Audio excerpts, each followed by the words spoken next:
तरुआ पियर फराक वाली। अच्छा क्यों पियर फराक पहन के आइल बा तो उनका के सॉरी दीदी चाची चाहे जो भी हो हमरा तरफ से माफी बा। आवे के बा कि गोरी फूला झाड़ी बाड़ू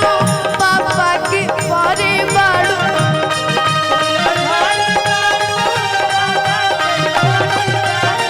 गोरी फूला झाड़ी बाड़ू पापा की परी बाड़ू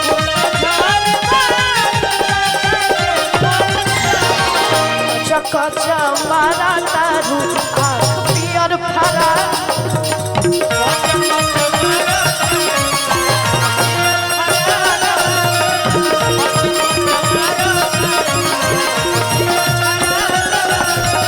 गोरी फूला झाड़ी बाड़ू पापा के परी बाड़ू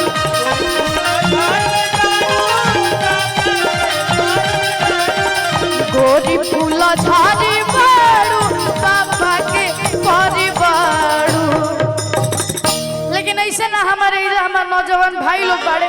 आज हो जाऊ बाड़े जाता तो हम चाहता नहीं कि तनी झूम के आई जाता कि यूपी के पावर पता चले। और अगर सच बताई राम जी के भजन पे तो आप सभी खूब मस्त डांस करनी जा तो हम चाहता नहीं कि जैसे राम जी के भजन पे डांस भइल बा वहू पे हो कहता है काहे की मजा पता चले कि हमने के यूपी में बानी जा। हाँ सुरक्षा को थोड़ा दिक्कत थोड़ा थोड़ा आप सभी पीछे हो जाइए कि गोरी फूला झाड़ी बाड़ू अब पापा के परी बाड़ू कच कच मारा तारू आँख पियर फराक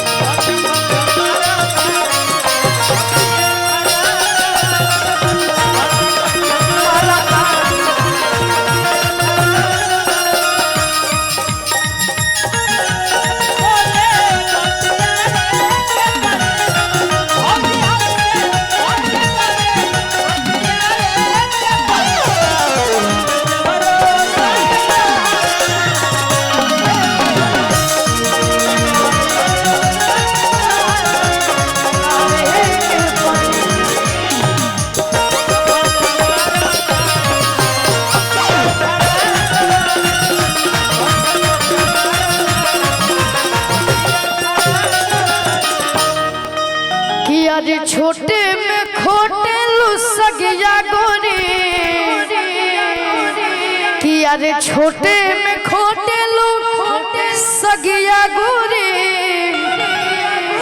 हरी हरी ओढ़ने तो हर छूटल कवना बगिया ये गोरी। अरे के भैया कैसे कि अरे छोटे में खोटे लुसगिया गोरी आधे छोटे में खोटे लुसगिया गोरी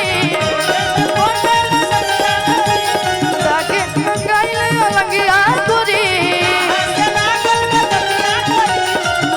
कि हरी हरी ओढ़ने तो हर छूटल का बगिया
और